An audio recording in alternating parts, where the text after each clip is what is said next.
ओम शांति। साकार बांगला मुरली 1 আগস্ট 2025।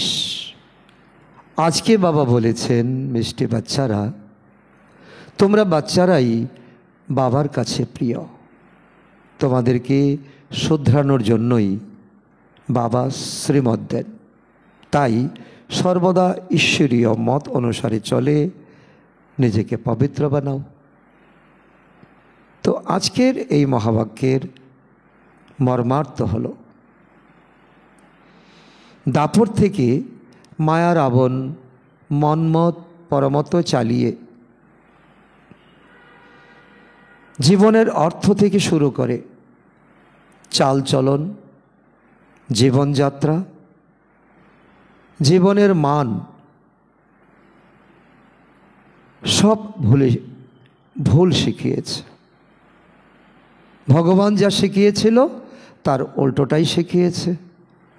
আর বাবার বাচ্চারা হয়ে গেছে তমপ্রধান। তাই দয়াবশত বাবা বাচ্চাদের ভুল শুধরানোর জন্য আর ডাইরেকশন দিচ্ছেন। তোমাদের কাছে একটাই লক্ষ্য রাখো যে তোমরা এখানে নর্থ থেকে নারায়ণ হতে এসেছো, তাই ঈশ্বরীয় মতো চলে তোমরা পবিত্র হও। আর তোমরা আমার হারানিধি অর্থাৎ হারিয়ে গিয়েছিলে। মায়া তোমাদেরকে নিজের করে নিয়েছিল, আর আমি তোমাদেরকে এখন আবার খুঁজে পেয়েছি। এই জন্য তোমরা আমার পরম প্রিয় বাচ্চা। তোমাদের থেকে আপন আর কেউ আমার নেই। আজকের প্রশ্ন, তোমরা জানো যে মহাভারতের যুদ্ধের পরই বিশ্বে শান্তি প্রতিষ্ঠা হয়, কিন্তু তার জন্য আগে থেকেই তোমাদেরকে প্রস্তুত হতে হবে। নিজের কর্মাতীত অবস্থা তৈরি করার জন্য পরিশ্রম করতে হবে। সৃষ্টির আদি মধ্যর অন্তের জ্ঞান চিন্তন করো এবং বাবাকে স্মরণ করে সম্পূর্ণ পবিত্র হতে হবে। এই পরিশ্রম তোমাদের করতে হবে, তখনই এই সৃষ্টির পরিবর্তন হবে। তো এই সঙ্গম যুগে, কলিযুগের শেষ, শতযুগের শুরু, এই সঙ্গম যুগে পরমপিতা পরমাত্মা ব্রহ্মার শরীরে এসে ঈশ্বরীয় জ্ঞান দিচ্ছে, বাচ্চাদেরকে ঈশ্বরীয় জ্ঞান দিচ্ছেন। আর আমরা বাচ্চারা ঈশ্বরীয় জ্ঞান চিন্তন আর যুগযুক্ত অবস্থা থাকলেই আমরা পবিত্র হব, এই ডিরেকশন দিচ্ছেন।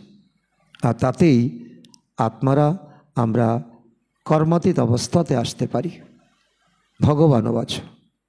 একমাত্র এটাই রাস্তা।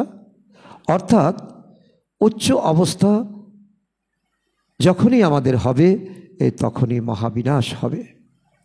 আর মহাবিনাশের পরে শতযুগ শুরু হবে। তো যারা এই সময় মেহনত করে, পরিশ্রম করে যারা স্থিতি বানাবে, তারাই শতযুগে গিয়ে রাজত্ব করবে। তো এখন প্রিয় বাচ্চাদের মহাবাক্যে বলছে বাবা, তো তোমাদের এখন শুধরাতে হবে। যে ভুল মায়া করিয়েছে, এই ভুল থেকে তোমাদের এখন উত্তরণের পালা। আর তার জন্যই তো আমি শ্রীমত দিচ্ছি, তোমরা পবিত্র হও।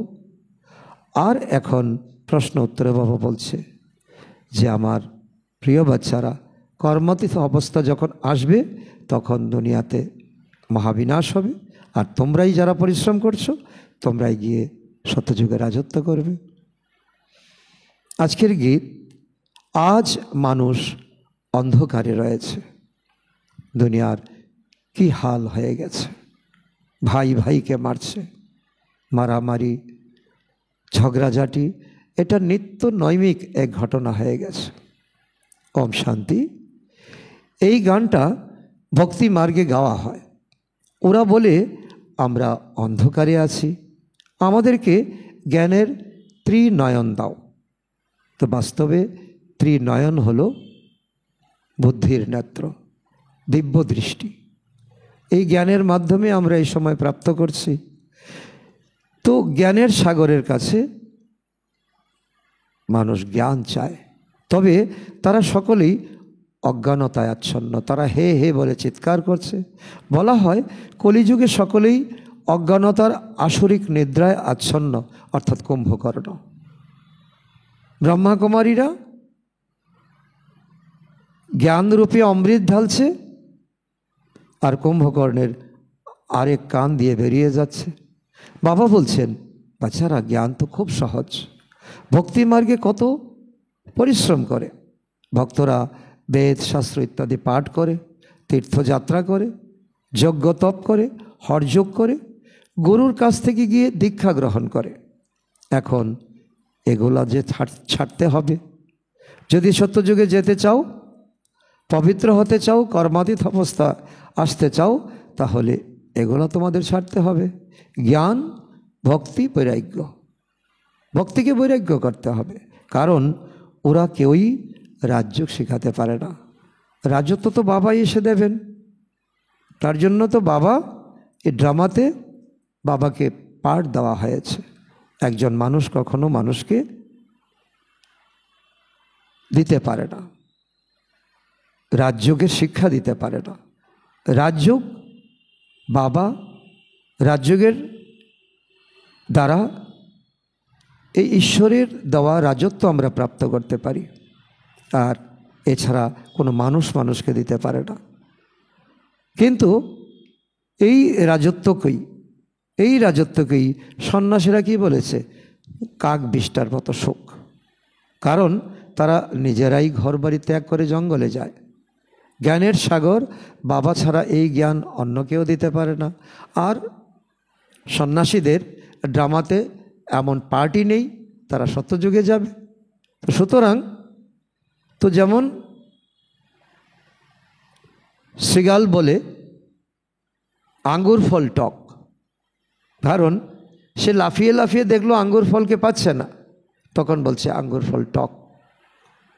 ঠিক তেমনি সন্ন্যাসীরাও, তাদের সত্যযুগে পার্ট নেই, আর তারা বলছে সংসারের সুখ কাক বিষ্টার সমান। তা নয়, কিন্তু সংসারের সুখ হচ্ছে অতীব সুন্দর। শতযুগে 2500 বৎসর, শতযুগ ত্রেতা যুগে স্বর্গ দুনিয়া থাকে। এমন কোনো বস্তু নেই যে শতযুগে দেবী দেবতারা প্রাপ্ত করবে না, আর প্রাপ্ত করার জন্য তাদের কোনো পুরুষার্থ করতে হবে। তো সুতরাং সন্ন্যাসী জানে না, তাদের পার্ট নেই, এই জন্য মানুষকে বিভ্রান্ত করে। তো এই জন্য কোনো মানুষ কখনো অন্য মানুষকে পবিত্র করতে পারে না, কেবল বাবাই হলেন পতিত পাবন।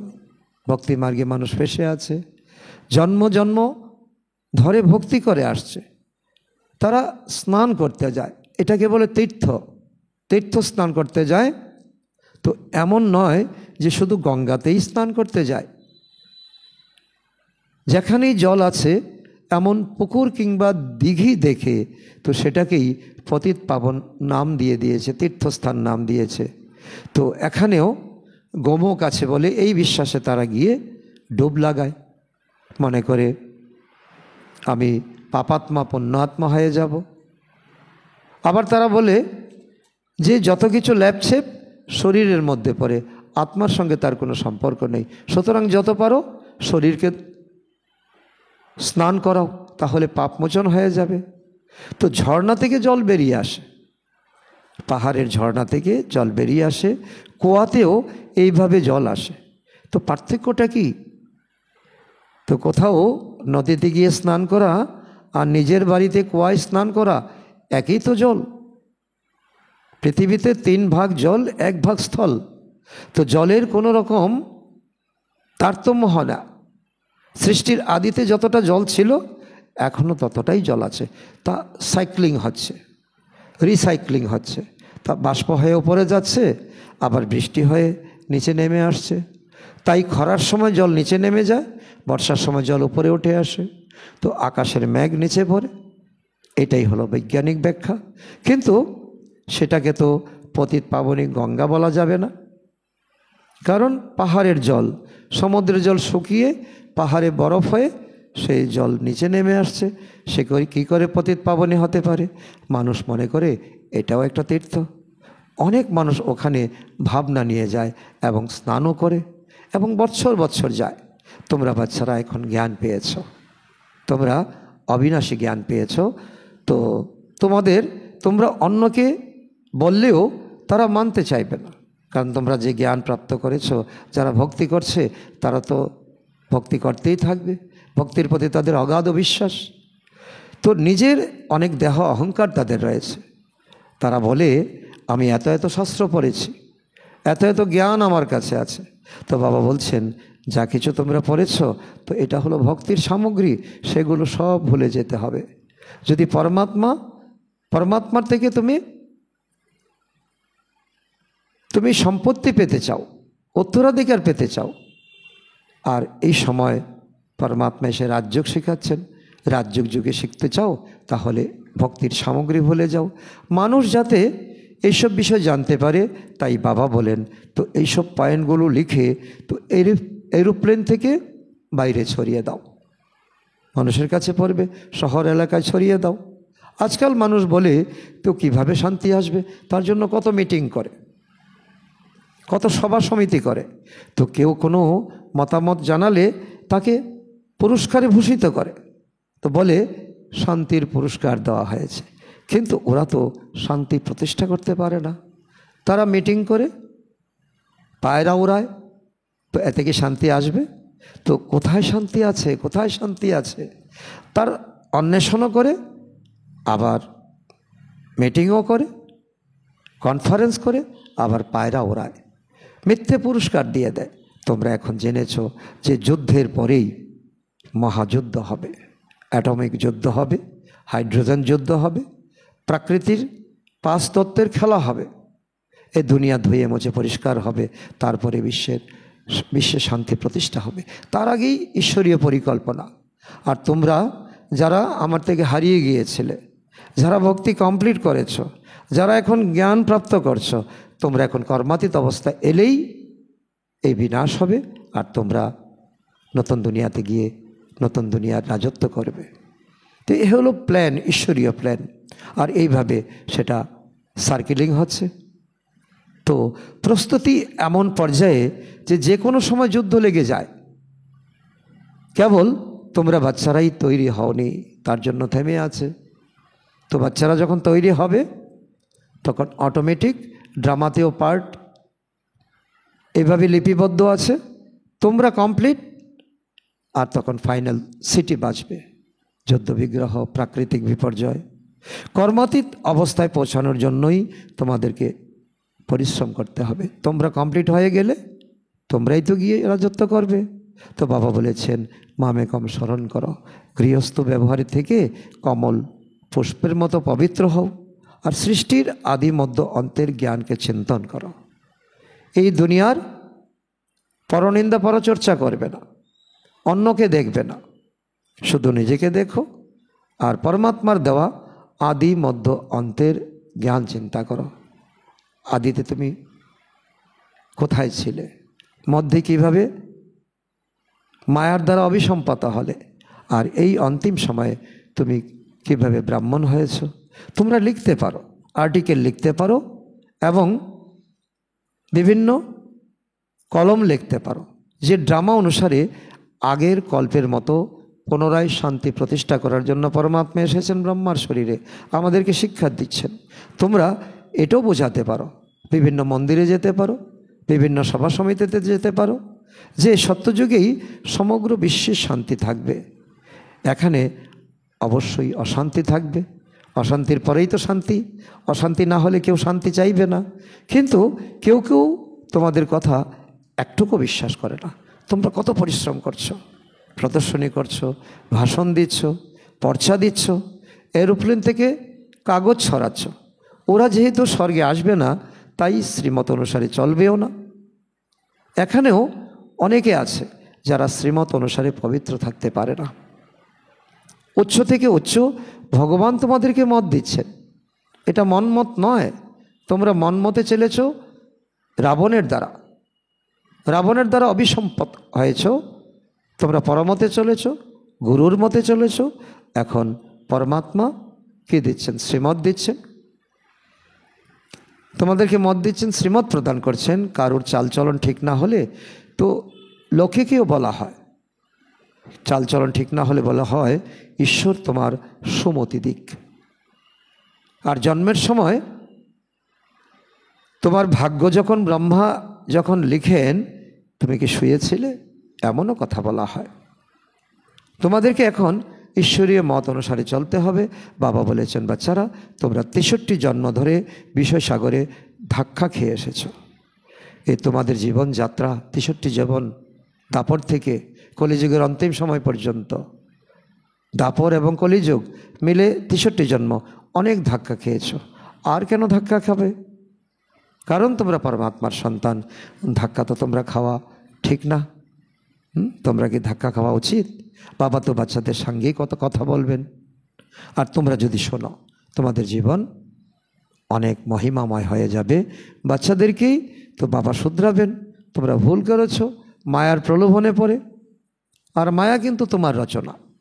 সমগ্র দুনিয়াকে কীভাবে শুধরাবেন? তো বাইরের সবাইকে বলবেন বাচ্চাদের কাছ থেকে বুঝে নাও। তোমরা স্যাম্পল হবে আর তোমরা সারা দুনিয়াকে মেসেজ দেবে। এটাই হলো ঈশ্বরীয় প্ল্যান।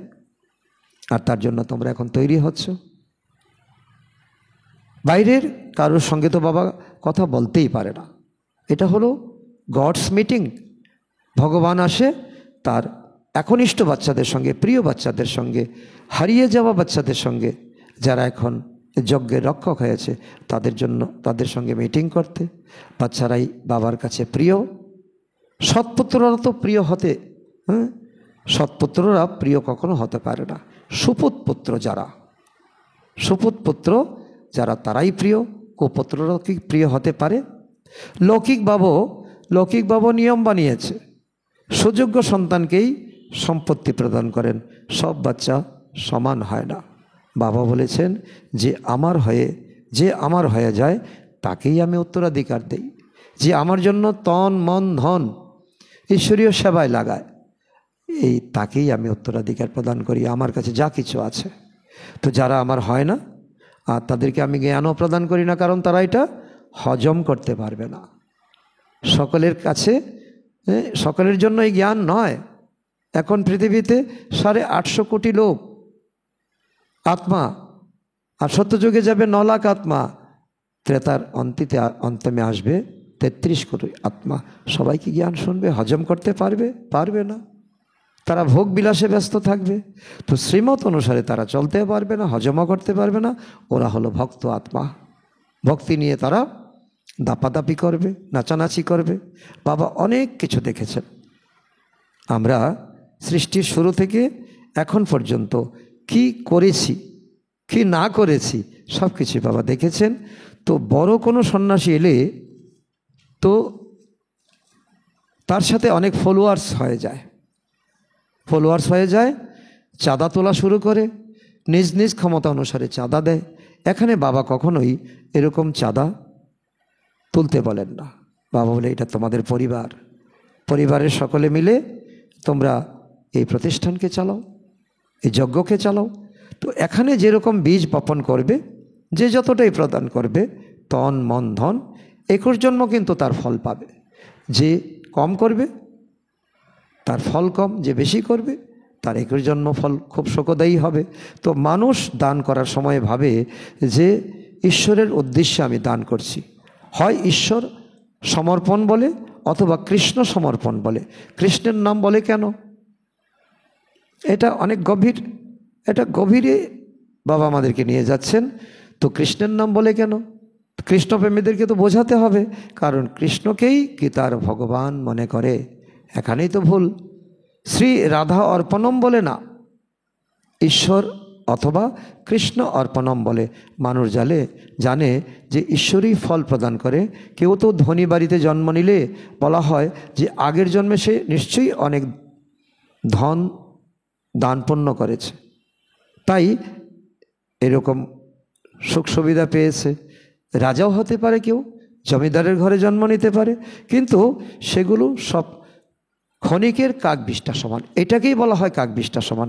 কিন্তু সত্যযুগের সন্ন্যাসী রাজা বলে তো এই সংসারের সুখই কাকবিষ্টা সমান। তা সত্য নয়। এই সময় দ্রাপর যুগ থেকে তো কেউ এক জন্মের জন্য সুখ পেল, জমিদার ঘরে এলো, রাজার ঘরে এলো, এটা কাকবিষ্টা। কিন্তু যারা শতযুগে আসবে এটা মোটেই কাকবিষ্টা নয়। তো রাজাদেরকে সন্ন্যাসীরা কি করে, সন্ন্যাস গ্রহণ করানোর সময় বলে স্ত্রী হলো নাগিন, মোটেই সত্য নয়। কিন্তু দ্রৌপদী তো আর্তনাদ করেছিল, বলেছিল যে দুঃশাসন আমাকে নগ্ন করছে। তো এখানে দ্রৌপদী কাকে ইঙ্গিত করেছে? পুরুষতান্ত্রিক সমাজের প্রতি। এখনও কত অবলা নারী প্রতিদিন আর্তনাদ করে বলছে আমার লজ্জা নিবারণ করো বাবা, উনি আমাকে খুব মারধর করে, তো বলেন বিষ না দিলে তো বলে খুন করে দেব, বাবা আমাকে এই বন্ধন থেকে রক্ষা করো। তো বাবা বলছেন বন্ধন তো অবশ্যই ছিন্ন হবে, এরপর 21 জীবন গ্যারান্টি, 21 জীবন তুমি আর নগ্ন হবে না, ওখানে কোনো বিকার থাকবেই না। এই মৃত্যুপুরীর এটাই অন্তিম জন্ম, সহন করতে হবে। এই দুনিয়াটাই বিকারগ্রস্ত। এখন হিম্মত থাকে তো এখন চ্যালেঞ্জ করে দেখাও। তো এটাই হলো এখন নারীদের কাছে, কুমারীদের কাছে বড় চ্যালেঞ্জ। পবিত্রতা রক্ষা করতেই হবে, জান যায় তো যাক, কিন্তু পবিত্রতা যাতে কোনো অবস্থাতে না যায়। দ্বিতীয়ত বাবা বোঝাচ্ছেন যে এখন মানুষ কত নির্বোধ হয়ে গেছে। কেউ মারা গেলে বলে তিনি স্বর্গে গমন করেছেন, সারা জীবন ভুল ভুল কর্ম করে গেছেন, মিথ্যা কথা বলে গেছেন, কুকর্ম করে গেছেন, কিন্তু স্বর্গ কোথায়? এটা তো নরক। এখন স্বর্গবাসী হয়েছেন মানে আগে নিশ্চয়ই নরকে ছিল।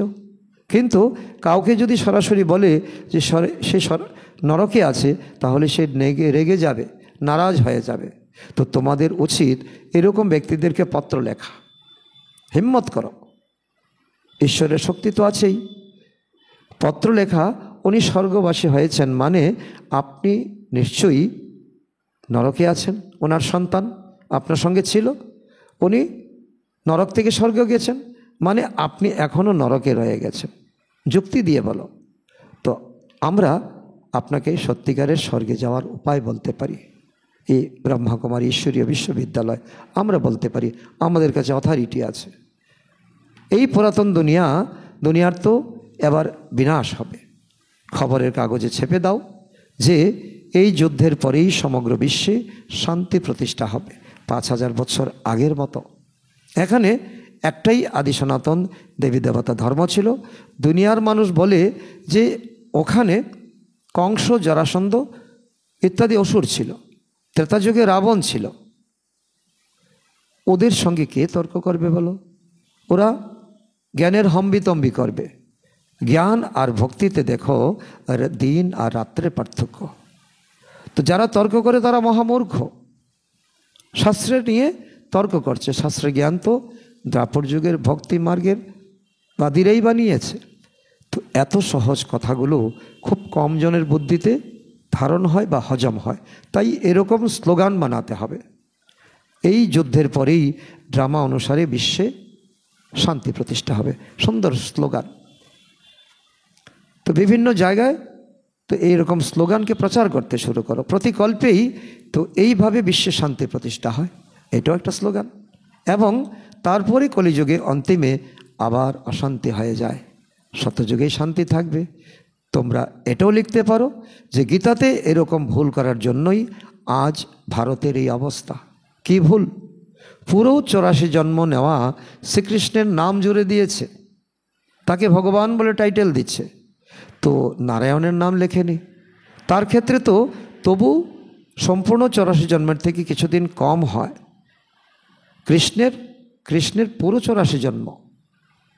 ভগবানও বাচ, স্বয়ং ভগবান বলছেন সে বাবা তো হীরার মতো বানাতে আসেন, তো শ্রীকৃষ্ণ তো হলো একটা ডিগ্রি, তাই তার জন্য সেই রকম সোনার কৌটা দরকার যেখানে বাবা এসে প্রবেশ করবেন। তো বাবা তাই ব্রহ্মাকে বেছে নিয়েছেন। কিন্তু ইনি স্বর্ণতুল্য কিভাবে হবেন?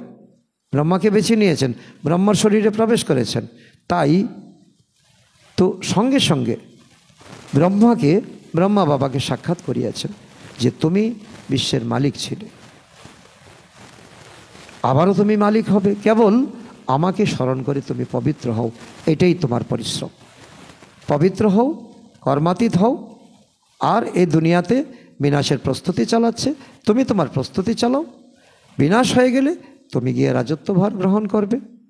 সঙ্গে সঙ্গে ইনিও দেখলেন, ইনিও মানলেন, ইনিও পুরুষার্থ করা শুরু করলেন। পবিত্র না হলে জ্ঞান ধারণ হবে না।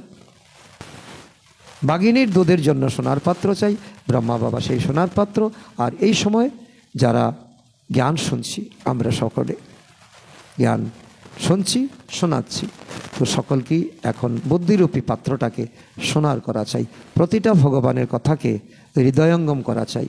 কেন বাবা এই কথা বলেছেন, বাবার কথার মর্মার্থ কী, সারার্থ কী, বাক্যার্থ কী, তো এই হলো পরমপিতা পরমাত্মার দেওয়া জ্ঞান। এটাকে ধারণ করার জন্য সোনার পাত্র চাই। সকলে পারবে না, সকলে ধারণও করতে পারবে না, হজমও করতে পারবে না। পবিত্র হলেই ধারণ করতে পারবে। পবিত্রতার প্রতিজ্ঞা করার পরেও যদি পতিত হয়ে যায়, তাহলে তার যোগের যাত্রাও সমাপ্ত হয়ে যায়। অপবিত্র আত্মা কখনো পরমধামে বাবার কাছে যেতে পারে না, তার বিকর্ম বিনাশ করতে পারে না, নিজেকে আত্মা ভাবতেই পারে না। আর কাউকে সে বলতে পারবে না যে ভগবানুবাচ হলো কাম বিকার সব থেকে মহাশত্রু, কারণ নিজেই কাম বিকারী হয়ে গেছে, অন্যকে কী করে বলবে। তো এই জন্য ভগবান বলছেন রোজ চার্ট লেখো। বাবা যেমন সর্বশক্তিমান, সেরকম মায়াও সর্বশক্তিমান। বাবাকে যতটা চেনো, মায়াকে ততটাই চিনতে হবে, জানতে হবে। মায়া বিভিন্ন রূপে আসবে, মায়া বিভিন্ন পাম্প নিয়ে আসবে। এই পাম্পকে তোমার প্রয়োজন বলে ভাববে না। অর্ধেক কল্প ধরে রাবণের রাজত্ব চলে, বাবা ছাড়া অন্য কেউই রাবণের বিরুদ্ধে জয়ী করতে পারে না। বাবাই একমাত্র সেই বুদ্ধিদাতা, জ্ঞানদাতা, বিশ্ব কল্যাণকারী। তো ড্রামা অনুসারে তো রাবণ রাজ্য তো অবশ্যই হবে, তবেই তো রাম আসতে হবে। ভারতের হার জিতের গল্প নিয়েই এই নাটক বানানো হয়েছে। বাচ্চারা, তোমাদের বাবা এইসব বোঝাচ্ছেন যে দাপর যুগে তোমরা কিউরিসিটি তোমাদের এসেছিল, আর তোমরা বিকারে নেমে গেছো, তোমরা পতিত হয়েছ। আর আমি এসে তোমাদেরকে খুঁজে খুঁজে বের করেছি। তোমরা তো আমার হারিয়ে যাওয়া সন্তান। পূর্বকল্পেও তোমরা আমার জ্ঞান শুনেছিলে, পতিত থেকে পাবন হয়েছিলে। মুখ্য বিষয়ই হলো পবিত্র হওয়া। বাবা বলছেন, বাচ্চারা, আমি পতিতদেরকে পবিত্র করতে আসি। শাস্ত্রে উল্লেখিত পাণ্ডব কৌরবের যুদ্ধ আর জোয়া খেলা ইত্যাদি তো মানুষ বসে বসে বানিয়েছে, যে ব্যাসদেবজি বসে বানিয়েছে। ব্যাসদেবজি এই গীতাকে তিনি উপহার হিসাবে পেয়েছিলেন, গণেশজির দ্বারা লিখিয়েছিলেন। তিনি দেখেছেন এই কঠিন জ্ঞানকে, যার মধ্যে কোনো রস কষ নেই, তো কেউ তো মেনে নেবে না। আর কলিযুগে, দাপর যুগে, কলিযুগে মানুষ অজ্ঞানী হয়ে মানুষ অনেক নিচে নেমে যাবে। তো তাদের জন্য উপহার দিয়ে গেছেন। মহাভারতের মধ্যে গীতাকে ঢুকিয়েছেন, গীতা এক পর্ব। তো তিনিও তো মানুষ ছিলেন, তিনি বসে বানিয়েছেন। তো এরকম কিভাবে হতে পারে? কৌরব আর পাণ্ডবের যুদ্ধ আর জোয়া খেলা, তো এইভাবে কি রাজযোগের শিক্ষা দেওয়া সম্ভব যুদ্ধক্ষেত্রে? যে দেখিয়েছে শাস্ত্রের মধ্যে যে কৃষ্ণ যুদ্ধক্ষেত্রে অর্জুনকে জ্ঞান দিচ্ছেন, গীতা জ্ঞান দিচ্ছেন, আর বাকি পাণ্ডবরা কোথায়?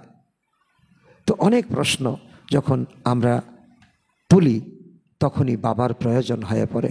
আর বাবার প্রয়োজন যখন বাবার কাছাকাছি আসি, তখনই এই প্রশ্নের সমাধান হয়। যুদ্ধক্ষেত্রে কি গীতা পাঠশালা হওয়া সম্ভব? কোথায় শিব বাবার জন্ম মৃত্যুর ঊর্ধ্বে, আর কোথায় শ্রীকৃষ্ণ সম্পূর্ণ 84 জন্ম গ্রহণ করা আত্মা, ওনার অন্তিম জন্মেই বাবা এসে প্রবেশ করেন। কত স্পষ্ট বিষয়, তাই না? ঘর গৃহস্থ থাকলেও অবশ্যই পবিত্র হতে হবে। সন্ন্যাসীরা তো বলে দেয়, দুজন একসাথে থাকলে পবিত্র থাকা সম্ভব নয়। ওদেরকে বলো, তোমাদের তো কোনো প্রাপ্তি হয় না, তাই তোমরা এমন বলছো, তোমরা স্বর্গেই যেতে পারো না, বলছো এই সংসার কাকবিষ্ঠা সমান, তাই কিভাবে পবিত্র থাকবে? কিন্তু এখানে তো রাজত্ব প্রাপ্ত হয়। এই রাজত্ব প্রাপ্তির জন্য এখন প্রত্যেকটা নর এবং নারী এই পবিত্রতার রাখি বন্ধন কিছুদিন পরেই উদযাপিত হতে চলছে। প্রত্যেকবার বাবা এসে স্মরণ করিয়ে দেয়, তোমার সধর্ম কি মনে আছে? তুমি আমার সঙ্গে কি প্রতিজ্ঞা করেছিলে? বাবা বলেছেন, আমার জন্য তো অন্তত বংশের সম্মান রক্ষা করো। তো বাবা কত বিনম্র হয়ে বলছে যে ঈশ্বরীয় কুলের, ঈশ্বরীয় বংশের তোমরা, তো ঈশ্বরীয় বংশের সম্মান রক্ষা করো। এই সময় পবিত্র হয়ে তোমরা চ্যালেঞ্জ দেখাও মায়াকে। সে বাবা বলছেন ওনার দাড়ির মান রাখো, কারণ বাপ দাদা দাড়ি হচ্ছে ব্রহ্মা বাবার। তো এই একটা অন্তিম জন্ম পবিত্র থাকলেই তুমি স্বর্গের মালিক হয়ে যাবে। নিজের জন্যই তো পরিশ্রম করছো না, অন্য কেউই স্বর্গে আসতে পারবে না, তোমাদের জন্যই এই রাজধানী স্থাপন হচ্ছে। এখানে সবাইকে দরকার, কারণ সত্যযুগে রাজা রানী প্রজা ধোপা নাপিত সকলেই থাকবে, তবে ওখানে কোনো মন্ত্রী থাকবে না, পরামর্শদাতা। রাজার কোনো মতামত নেওয়ার প্রয়োজনই হবে না। পতিত রাজাদেরও কমপক্ষে একজন মন্ত্রী থাকে। আর এখন দেখো বিধানসভা চালাতে গেলে কত মন্ত্রী পরিষদ, তো লোকসভা চালাতে গেলে কত লোকসভা, রাজ্যসভা। তো ওরা নিজেরাই লড়াই করে বাবা এইসব ঝামেলা থেকে মুক্ত করে দেন। এরপর 3000 বছর আর কোনো ঝামেলা হবে না, কোনো কারাগার থাকবে না, কোর্ট ইত্যাদি কিছুই থাকবে না। ওখানে তো কেবল সুখ আর সুখ। কিন্তু তার জন্য তো পুরুষার্থ করতে হবে। মৃত্যু অতি সন্নিকটে। স্মরণের যাত্রার দ্বারা বিকর্মের উপর বিজয়ী হতে হবে, কারণ পরিশ্রম করতে হবে, বিকর্মের উপর বিজয় প্রাপ্ত করতে হবে, মায়াকে পদদলিত করতে হবে। তোমরাই হলে মেসেঞ্জার, অর্থাৎ দূত, আর কেউ নয়। তোমরাই ভগবানের সন্দেশ, মেসেজ ঘরে ঘরে প্রত্যেকটা আত্মাকে দিতে পারো। তোমরাই সকলকে বাবার মেসেজ দিয়ে থাকো যে মানমানা ভব। আচ্ছা, মিষ্টি মিষ্টি হারানিধি বাচ্চাদের প্রতি মাতা পিতা বাপদাদার স্মরণের স্নেহ সমন আর সুপ্রভাত। আত্মাদের পিতা তার আত্মারূপী বাচ্চাদের জানাচ্ছেন নমস্কার। আমরা আত্মারূপী সন্তানরা আমাদের মাতা পিতা বাপদাদাকে জানাই স্মরণের স্নেহ সমন, সুপ্রভাত ও নমস্কার। ধারণার জন্য মুখ্য সার 1 নম্বর, জ্ঞানের ধারণা করার জন্য পবিত্র হয়ে বুদ্ধিরূপী পাত্রকে স্বচ্ছ বানাতে হবে। কেবল মোরগের মতো জ্ঞানী হলে চলবে না। তো বাবা এখন পরিষ্কার করে বলছেন, বুদ্ধিরূপী পাত্রকে সোনার হরিণ বানাও, সোনার পাত্র বানাও, মোরগ জ্ঞানী হয় না। ডাইরেক্ট নাম্বার 2, ডাইরেক্ট বাবার কাছে নিজের সব কিছু অর্পণ করে। যখন ডাইরেক্ট বাবা এসেছেন, শ্রীমত অনুসারে চলে 21 জন্মের জন্য রাজত্ব প্রাপ্ত করতে হবে। আজকের বরদান, প্রতিটি শক্তিকে কাজে লাগিয়ে বৃদ্ধি করে। যা যা শক্তি প্রাপ্ত করছো তাকে বৃদ্ধি করো, বৃদ্ধি করে শ্রেষ্ঠ ধনবান বা বুদ্ধিবান ভাব। বুদ্ধিবান বাচ্চারা সকল শক্তিকে কাজে লাগানোর বিধি জানে। যে যত বেশি শক্তিগুলোকে কাজে লাগায় ততই সেই শক্তিগুলির বৃদ্ধি হতে থাকে। আর দুনিয়ার ধন দৌলত যা কিছু যত দেবে তত কমবে। আর এখানে তো ঈশ্বরীয় শক্তি, যত দান করবে তত বৃদ্ধি হবে। তো এমন ঈশ্বরীয় বাজেট বানাও যে বিশ্বের প্রত্যেক আত্মা তোমাদের দ্বারা কিছু না কিছু প্রাপ্তি করে, তোমাদের গুণগান করে। সবাইকে কিছু না কিছু দিতেই হবে, হয় মুক্তি দাও বা জীবন মুক্তি দাও। ঈশ্বরীয় বাজেট বানিয়ে সর্বশক্তিগুলির সেভিংস করে জমা করো, আর জমা হওয়া শক্তি দ্বারা সকল আত্মাদেরকে ভিখারি হওয়া থেকে, দুঃখ অশান্তি থেকে মুক্ত করো। কারণ সকলেই এখন ভক্তিতে লুটোপুটি খাচ্ছে, ভিক্ষা করছে। মা এটা দাও, বাবা এটা দাও, দেবী এটা দাও, দেব এটা দাও। তো এখন তোমার দায়িত্ব রয়েছে সেই দুঃখী অশান্তি আত্মাদেরকে তোমার কাছে যা জমা আছে এটাকে বাড়িয়ে বাড়িয়ে সেভিংস করে করে তাদেরকে দান করো। আজকের স্লোগান, শুদ্ধ সংকল্পগুলিকে নিজের জীবনের অমূল্য খাজানা বানিয়ে নাও। শুদ্ধ সংকল্প, তাহলে মালামাল হয়ে যাবে। মাতেশ্বরীজির অমূল্য মহাবাক্য। হেডলাইন: এখন আর বিকর্ম তৈরি করার কম্পিটিশন করা উচিত নয়। সর্বপ্রথম নিজের সামনে অবশ্যই লক্ষ্য রাখতে হবে যে আমাকে যে কোনো উপায়ে নিজের বিকারগুলিকে নিজের বশ করতে হবে। আমার কর্ম ইন্দ্রিয় আমার অধীনে থাকতে হবে। আমি রাজা আত্মা, এবং তাহলেই ঈশ্বরীয় সুখ শান্তিতে থাকতে পারবো। আমাদের প্রধান পুরুষার্থ হলো নিজে শান্তিতে থেকে অন্যকে শান্তি প্রদান করা। তবে এক্ষেত্রে সহ্য শক্তি অবশ্যই প্রয়োজন। এটা হলো প্রথম হাতিয়ার। সব কিছুই নিজের উপর নির্ভর করছে। এমন নয় যে কেউ কিছু বললে আমি অশান্ত হয়ে যাব, না। জ্ঞান মার্গের প্রথম গুণ হলো সহন করার শক্তি। দেখো, অজ্ঞানতার সময়ে মানুষ বলে, কেউ যতই গালাগাল দিক তুমি সর্বদা মনে করো যে এগুলো তো আমাকে স্পর্শই করেনি। যেমন রেইনকোট পরলে জল ভিজে না, আর ফায়ার প্রুফ হলে আগুন লাগে না। ঠিক তেমনি এখন নিন্দা প্রুফ, গালি প্রুফ এখন আমাদের ব্রাহ্মণ বাচ্চাদের হতে হবে। যে গালাগাল দিয়েছে সে নিজে তো অবশ্যই অশান্ত হয়েছে এবং নিজের হিসাবপত্র তৈরি করছে, কিন্তু আমি যদি অশান্ত হয়ে গিয়ে কিছু বলে দিই তবে আমারও বিকর্ম হয়ে যাবে। এইভাবে বিকর্ম করার প্রতিযোগিতা করা মোটেই উচিত নয়। তো নিজের বিকর্মগুলোকে নাশ করতে হবে নাকি তৈরি করতে হবে? তুমি তো বুঝদার আত্মা। এইভাবে জন্ম জন্ম ধরে বিকর্ম করেছো, 63 জন্ম, আর দুঃখ পেয়েছো, কিন্তু এখন তো জ্ঞান পাচ্ছ না। তাই এখন এই 5 বিকারকে পরাজিত করো। বিকারগুলোর বিস্তার অনেক বেশি, খুব সূক্ষ্ম রূপে আসে। কখনো ঈর্ষা এসে গেলে ভাবে যে এইগুলো এরকম বলেছিল, তাই আমার কিছু করার ছিল না। কিন্তু এটা খুব বড় ভুল। নিজেকে তো ত্রুটিমুক্ত করো। যদি কেউ কিছু বলে দেয় তাহলে তুমি মনে করো যে আমার মধ্যে কতটা সহ্য শক্তি আছে, এটা তার পরীক্ষা। সে তো তোমাকে ইরিটেট করবে। যদি কেউ বলে আমি তো অনেক সহ্য করেছি কিন্তু শেষে একেবারে একবার রেগে গিয়েছিলাম, তাহলে তো একবার রেগে গিয়েছো, 10 বার রেগে গিয়েছো, কথা তো একই। একবার রেগে গিয়েছো, ফেল। এরকম যে এরকম বলেছে সে তো নিজের ক্ষতি করেছে, কিন্তু আমাকে তো আমারটা ঠিক রাখতে হবে নাকি খারাপ করতে হবে? আমার কর্ম ইন্দ্রিয়কে তো আমার বশে রাখতে হবে। তাই ভালো করে পুরুষার্থ করে অনেক জন্মের ভালো প্রাপ্তি অর্থাৎ পুরস্কার নিতে হবে। আর যে বিকারের বশীভূত হয়ে আছে তার মধ্যে ভূত ঢুকেছে, ভূত পিশাচ। ভূতের মুখ দিয়ে তো এরকম ভাষাই বেরোবে। তাকে ভূতে ধরেছে না, ভূতে তো আবল তাবল বলে। কিন্তু যারা দেবাত্মাকে প্রলভ্যকে, তাদের মুখ থেকে দৈববাণী বেরোবে, শুভ শুভ শুভ শুভ কথা বলবে, সকলের কল্যাণ করবে। অতএব নিজেকে দেবতা বানাতে চাও নাকি অসুর? আচ্ছা, ওম শান্তি।